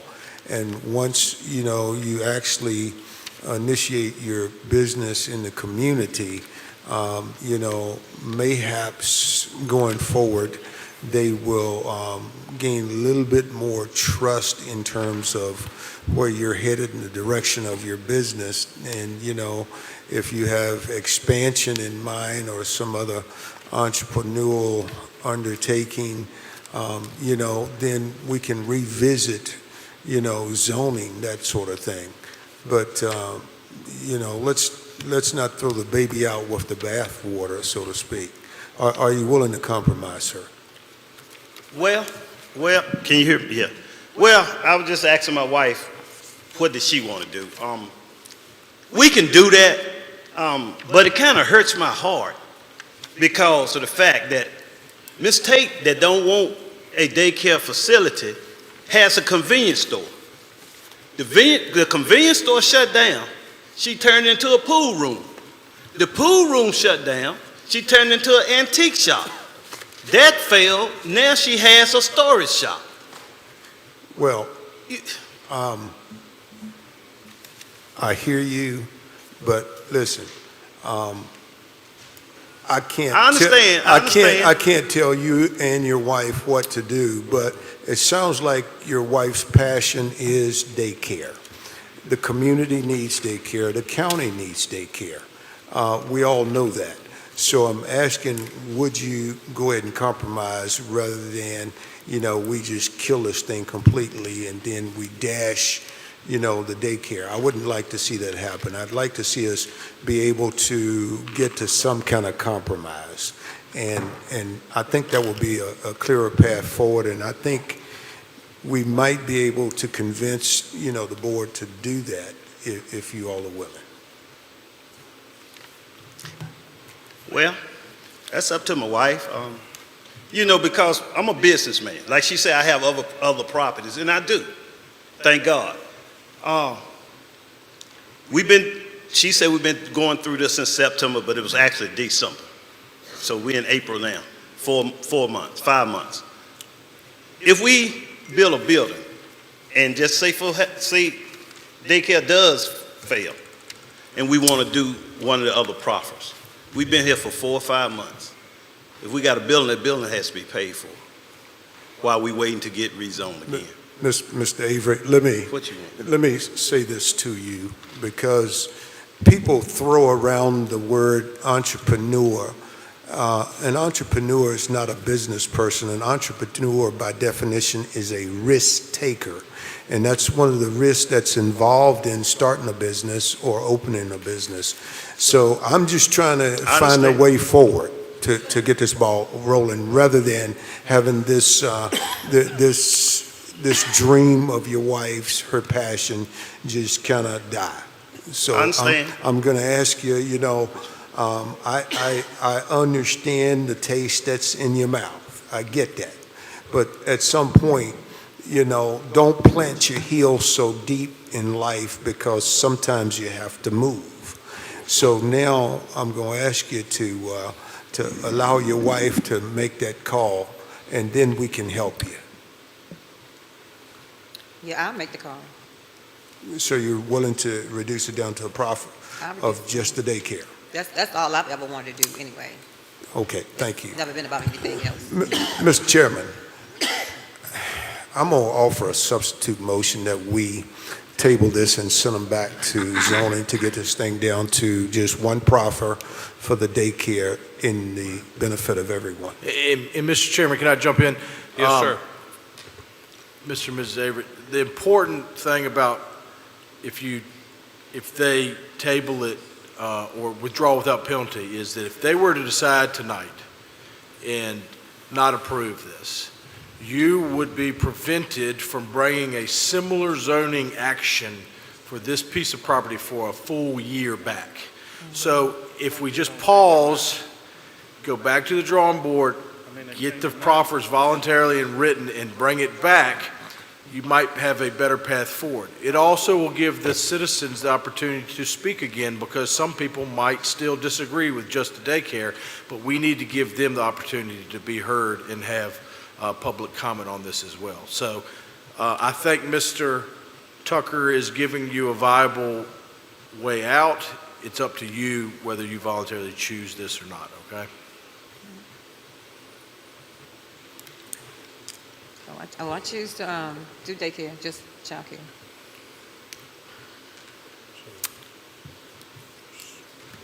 Mr. Chairman. Yes, so. Mr. Chairman. Yes, sir.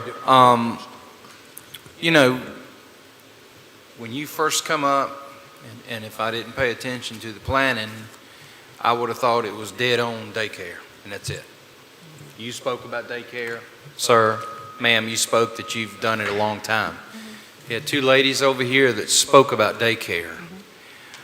And then the proffers come out, and Eddie's got 15 or 20 on the list.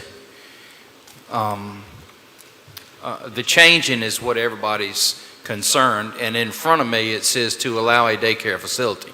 Now, what is it? That's, that's what we're trying to narrow it down to. Yes. And I have no problem with daycare, not a bit. It's needed. It is. And the folks that are here as well said, I'm good with daycare. So I will, as the motion is, I would have followed Eddie's, but if we can draw it down to daycare, I will second Mr. Tucker's motion, and let's have a vote, move it back, and go from there. Is that okay, Mr.? That is. So, Mr. Tucker, the appropriate motion would be to allow the applicants to withdraw without penalty. That's okay? right, with no penalties. And so that means that when they amend their proffers, they can take it back without the fear of them not being able to act on it for a year, okay? Okay. I will change my motion that the Averys be allowed to withdraw without penalty. Okay, you going to second that, Mr. Dunn? I'll second that, All right, yes, sir. Mr. Bowman had a comment, sir? I did, Mr. Chairman, and thank you all for coming. Yeah, and thank you. I'm confused after listening to this, and it's nothing against you or anything else, and the citizens. So I just have some questions that I'd like clarification on, so I make the right decision, okay? So right now, it's zoned R1, is that correct? Yes, sir. You're asking for B2? Yes, sir. That's correct. Okay, and the planning board on the last board vote was 6-1, right? So that's their vote. All right, so the original purpose for this is a daycare. Is that correct? Yes. Okay. Is there parking access to the property? Yes, sir. So you've got parking access where people can come in, they can actually park and stay right there? Okay, good. Outside recreation area, do you have anything designated there for that? Yes, sir. She ran, it was a daycare before. She ran Okay. for 23 years. All right, so that's excellent. That's what I'm asking. Okay. So how many additional children would you be bringing in if this is approved? And also, how many staff? You've already mentioned one back here. How many staff would you have on site? But right now, like I said, we're not open yet. But how many would you have? It all depends on that. If I go back, when I open the I'm house sorry, back speak up, into the I'm sorry. mic, please. I say, once I get the house back open, well, when the state come down, they have to come down and about the square footage and Sure. everything. So it could run about 40 children. Okay. That's just an estimate. Okay. And how many staff? Probably about eight Eight? or nine, somewhere around there. 8 full-time people? Yes. Okay. Okay, and there's adequate space there now for 40 children? Yes. Okay, so I've heard this additional building Yes. that's proposed for this. Now, what is that building going to be used for? Childcare. Childcare. Yes. And how big is that building? We're not really sure yet how big it would be. Once we get an architect or someone to come out to draw our plans, and we'll see what fits the property. So Okay, right if now, you- we really can't really say exactly how big it's going to be. Yeah, it looks like a long linear piece of It's long, property. yes, it is. So, I mean, just a thumbnail, Maybe 2,000 about- square feet, 2,500, About 3,000? 2,500 maybe, 2,500 maybe? Okay. maybe bigger. All right, All depends on what the property allows. All right, will that take away from your recreational area and your parking that you've got designated now? That's why I was saying, once we get someone out there to get our drawings done, and we'll see, Sure. we'll build it according to the progress space. It won't. It won't It impact won't, that? it won't impact it, Okay. no, sir. Okay.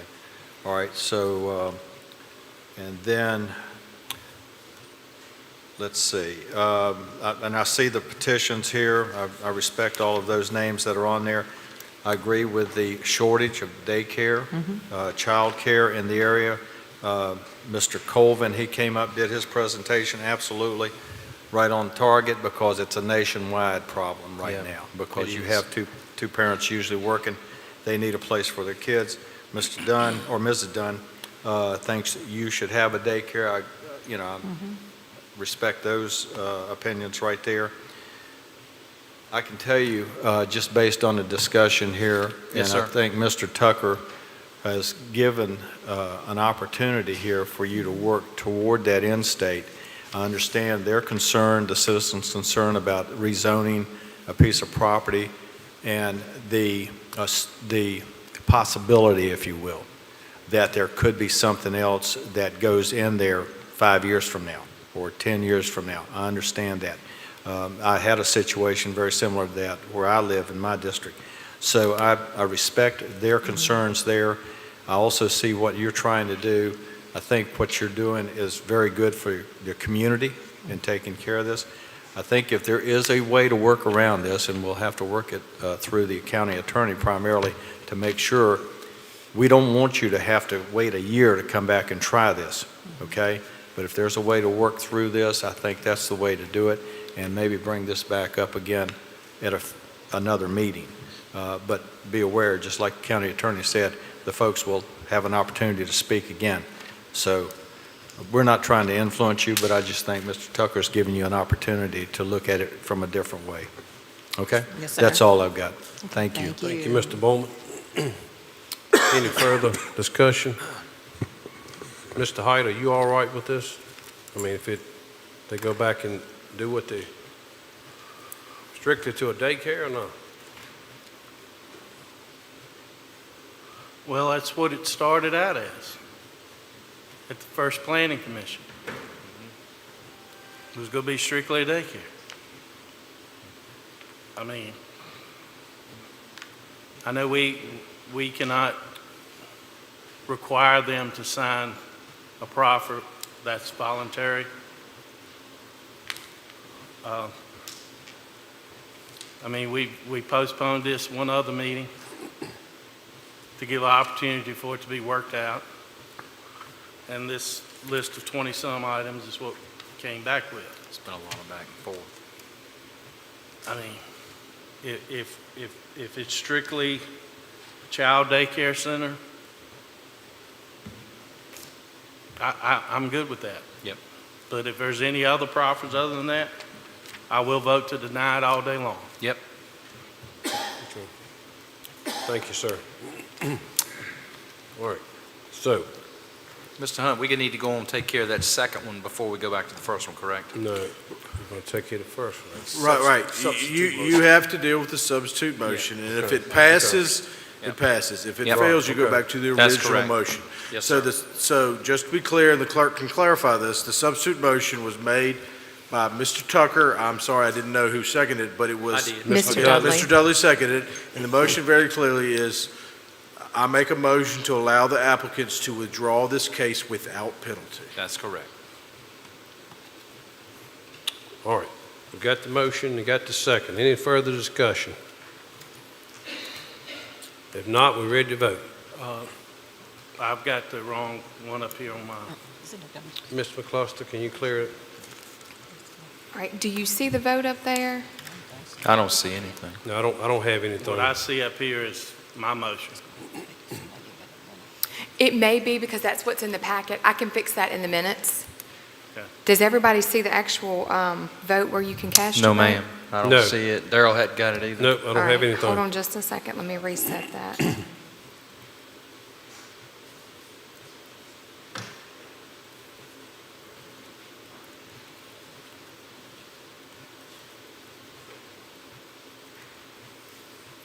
Okay, try it now.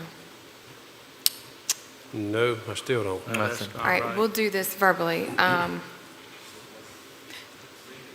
right, so this is Mr. Tucker's substitute motion. Mr. Yes. Dudley was the one that made the second. That is correct. This is to allow the applicants to withdraw without penalty, That's correct.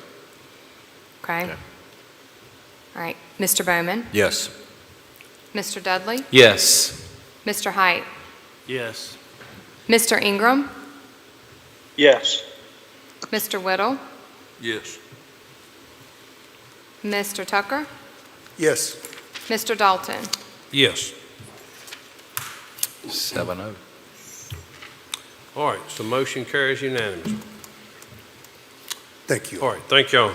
Thank you all. Thank you all. All right. Thank you, Emily. Moving to case R-24-002, Ms. Ragsdale. Case R-24-004, Austina Gibson Elkins has petitioned to rezone 10.5 acres located on State Road 626, Museville Road in the Callens-Gretna Election District from R1 Residential Suburban Subdivision District to A1 Agricultural District to allow for a second dwelling to be placed on the property. Once the property is rezoned to A1, all uses listed under Section 35-178 are permitted. On March 5th, 2024, the Planning Commission recommended by a 7-0 vote with no opposition that the petitioner's request be granted. The staff summary is enclosed in the board packet. Mr. Chairman, Austina could not be here tonight. Her child had a ball game that she did not know about at the time that she submitted her application. So I'll be happy to answer any questions you have. Her intent is to allow her son to build a dwelling on the property that they live on. Okay. Yes, ma'am. All right. Thank you, Ms. Ragsdale. At 8:59, I open the public hearing in case R-24-002. Is there anyone signed up to speak? No, sir. All right. At 8:59, I'll close the public hearing in case R-24-002. Mr. Dudley, would you make the motion, please? Yes, sir. And just to, you said 002, I think it's 004, is that correct? Yes. It is. I'm Okay, sorry. okay, You're right. okay. 004, correct. Listen, ain't gonna take me as long. In case R-24-004, make a motion approving the rezoning 10.5 acres from R1 Residential Suburban Subdivision District to A1 Agricultural District to allow a second dwelling to be placed on the property. And that's my motion. Motion by second. Mr. Dudley. I just second. Okay, I'm sorry. Mr. Tucker seconded. Any further discussion? Thank you, Emily. If none, we ready to vote? All right, Ms. McCluster, mine still don't come up. I got mine. Okay. Mr. Ingram, can I get yours verbally? Yes, ma'am. Thank you. Yes. Mr. Whittle? Yes. And Mr. Dalton? Yes. All right, motion carries unanimous, being rezoned. Thank y'all. Moving to item 11, unfinished business. Do we have any unfinished business? No, sir. No, sir. All right, moving to 12, new business. Do we have any new business? We do. Okay. You had three, you had We had two, one two under consent. additions, right? Oh, Yes, that was sir. the one on consent, I'm sorry. And we're going to have something from matters from work session, right? Yes, So sir. no new business, because the first two were added to consent, and so we That's just right. have matters from work Yes, session. correct. All right, moving to item 13, matters from the work session. And we do have some matters from the work session.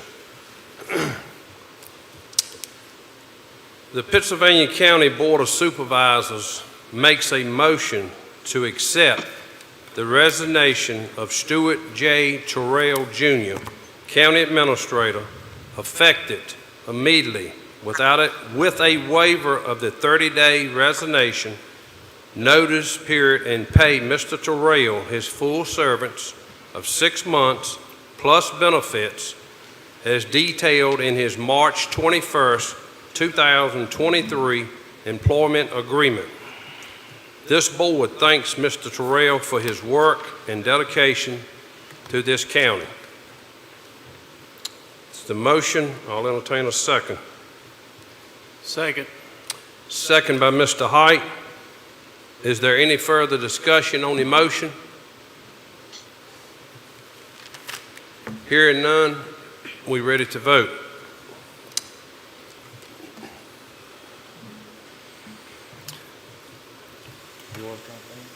No, still don't have Did it We're come going up to on have to do probably a anybody's verbal screen? vote. it. I don't see There's- anything. It didn't come down, no, ma'am. No, ma'am. Okay. Mr. Bowman? Yes. Mr. Dudley? Yes. Mr. Height? Yes. Mr. Ingram? Yes. Mr. Whittle? Yes. Mr. Tucker? Yes. Mr. Dalton? Yes. Moving to item 14, our board members' reports. Mr. Height, you have anything you'd like to comment or add to the meeting tonight, sir? Sure, I'm going to say something tonight, Mr. Bowman, if you don't mind. I'm going to take some of your time away. Okay. Is that okay? Yeah. Help yourself. Just like to give a shout out to our Laurel Grove Fire Department.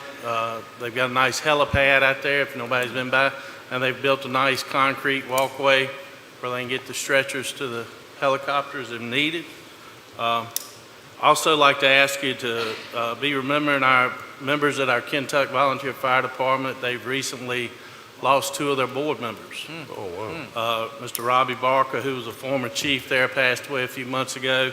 And here recently, Dennis Quill, who was on their board, and their stew master, he passed away. Ask you to remember them. And also give a shout out to our Ringo Fire and Rescue. They've just put into service their new engine, 231, cost a little over $700,000, and they don't owe a dime on it. I think that's incredible. That's remarkable. And we've got a volunteer fire department that can do these kind of things.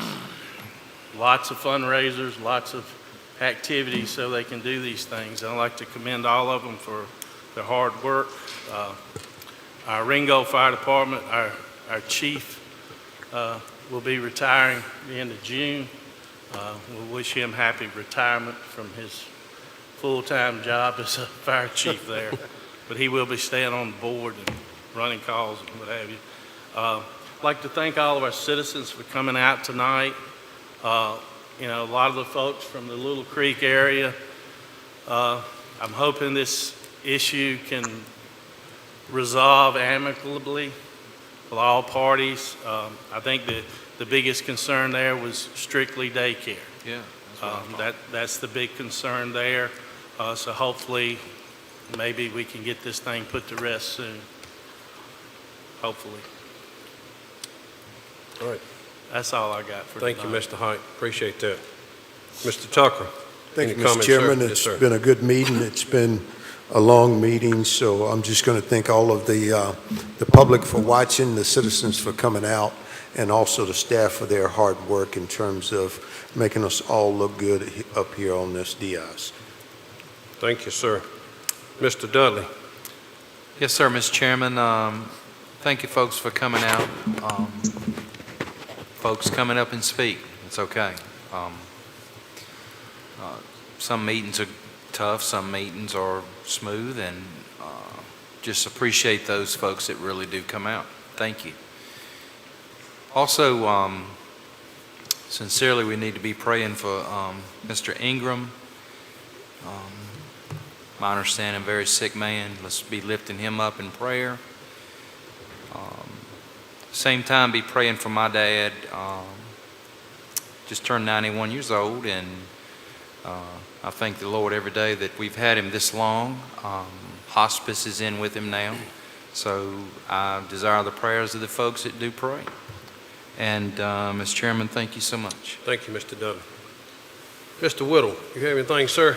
I just want to say thank you to the staff, everybody, whatever they do for us, and just appreciate it, and appreciate you, Mr. Terrell, for what you did for us. Thank you. Thank you, Mr. Whittle. Mr. Bowman? Thank you, Mr. Chairman. Do I get my time back? No, you done lost me. No, I'm just kidding. Help yourself. You're 60 seconds. All right, put me on Got the 10. put me on the clock. All right.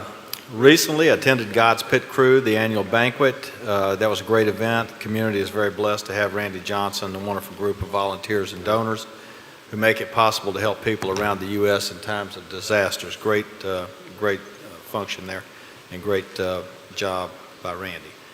Big thank you to the over 100 citizens and business representatives of the Chatham-Blairs District who attended the community meeting regarding the VDOT study at Route 41 and Franklin Turnpike. It was well received, and VDOT was appreciative of the citizen input. So we look forward to seeing the results from the meeting and plans for the future of Route 41 commercial corridor, and we want to thank Mount Hermon Fire Department for allowing us to hold a meeting at their station. Also attended a ribbon cutting and a groundbreaking both in the Chatham-Blairs District on the same day, which was April the 5th. URW is relocating to a new site on Route 29 in Tight Squeeze, and the Exxon station on Route 41 in Mount Hermon has new owners, the Patel family. It is now called the Oak Market. So stop in and pay them a visit if you're out in that area, and support them. It's a small business there. So also attended the Southern Virginia Regional Procurement Fair hosted by the Danville Office of Economic Development at the Institute. Over 300 small businesses had the chance to hear and gain access to capital, enjoyed networking opportunities with government agencies and large industries, and thank the staff with Pennsylvania County for setting up a table there during that event. Also a reminder that Earth Day is April the 27th, and the Beautification Committee is in need of the volunteers. So Board of Supervisors, if you all go out there and find somebody to be part of that committee, greatly appreciated. Also, for the public, check out the podcast that I did on the Beautification Committee. Diana McFarland, she was the one who put that together, and I want to thank KBW, I believe that's the call signs for the radio station in Chatham, for letting us come in and use their facility for that. Also, remembering Vic, and I don't mean that in a bad way, Vic, I know you're still on the line, but he went through a terrible surgery there, and I'm glad he's on the mend and hope to see him back here soon, sitting in the seat right beside me. And also the family of Kean Scott that passed away suddenly with the school division. That's a tremendous loss and for the school division and the folks there and the children. So keep those two families in your prayers. And last but not least, Mr. Terrell, thank you for your service to the citizens of Pennsylvania County, to the staff for helping them along the way and for guiding them, providing leadership, and for the Board of Supervisors. I appreciate everything that you've done. So good luck to you, Godspeed to you, and if I can do anything for you, let me know. Take care. That's all I've got. Thank you, Mr. Chair. Thank you, Mr. Bowman. Mr. Ingram, you have anything, sir? Yes, sir. Very briefly, thank you guys for a good meeting. Attending those meetings can be rough, but attending them from a makeshift hospital bed makes it rougher. But I was going to say, we started out on Easter Sunday having a beautiful, beautiful day, and later that afternoon I went to the emergency room at Moorhead, which is part of the Cone Health Center. And then the following day I was transported by critical care ambulance to Westerly Lawn, where I underwent one of two surgeries. And I said all that to say this: if you don't feel good and your body's trying to tell you something, don't be hard-headed. Go and get it checked out. Because I will tell you, 2 weeks ago today, this brilliant young surgeon looked at me and she says, "You may not survive the surgery." And I said, "Well, I know where I'm going either way." And so with that, I am on the mend.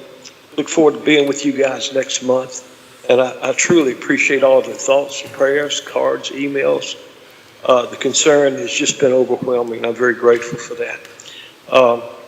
I did also want to remember Kenyon Scott, his family. Some of you guys may not know, but our Chris Adcock is a brother-in-law to Kenyon Scott.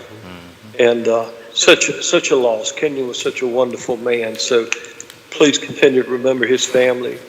And on a brighter note, I want to give thanks to our telecommunicators, the faceless voices at that time of need and distress. It's amazing the kind of work that they do for all of us, and our animal control folks as well. So having said that, Mr. Chairman, thank you, sir, and you guys take care. Thank you, Mr. Ingram. All right, some of my thunder's being stolen, but I want to thank everybody coming out tonight, all the citizens. I want to thank all the staff for the hard work that they do. Also, I attended the service, the funeral service for Kenyon Scott. Keep that family in your thoughts and prayers. That's a huge loss to Pennsylvania County and the school system. It's going to be hard to replace him, I know that. Nice guy. Also, the week of April the 26th, I think will be week after next, if I'm right, at the ODAC Center, they will be putting on the Youth Livestock Show again. Great program. If anybody has time to go by, I was able to attend it last year, and I'm planning to get out there this year. I mean, these young kids does a great job. I have the pleasure of even handing out some of the ribbons and stuff, and all of them is so thankful, and you can tell they're well-mannered children. It's a very good program, so if you have a chance, I strongly recommend attending that and supporting our youth. And also, I'd like to thank Mr. Terrell for your service, being here with the county and doing what you did, and I wish you nothing but the best. And with that, do you have any comments, Mr. Terrell? Yes, sir, two. Pennsylvania County has two events coming up that citizens can participate. The first is the Earth Day, Saturday, April 27, 9 a.m. to noon. Residents are encouraged to sign up to pick up litter along primary and secondary roads in the county. Bags, vests, grabbers, and gloves will be available. The event culminates with a closing ceremony at Chatham Middle School at noon with speakers, prizes, and more. Secondly, the county is also hosting the second session of its Citizens Academy, which will be held the second Thursday of the month from May through November. The sessions will feature county department heads and constitutional officers, tours, activities, and offer citizens a fun and interactive way to learn how their local government works. The first session is May 9, and the sign-up deadline is April 30.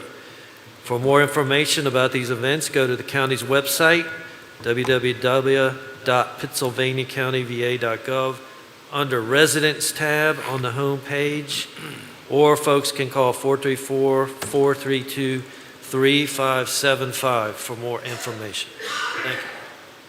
Thank you, sir. Mr. Hunt, do you have anything, sir? No, thank you. All right, thank you, sir. All right, no further business. Meeting's adjourned.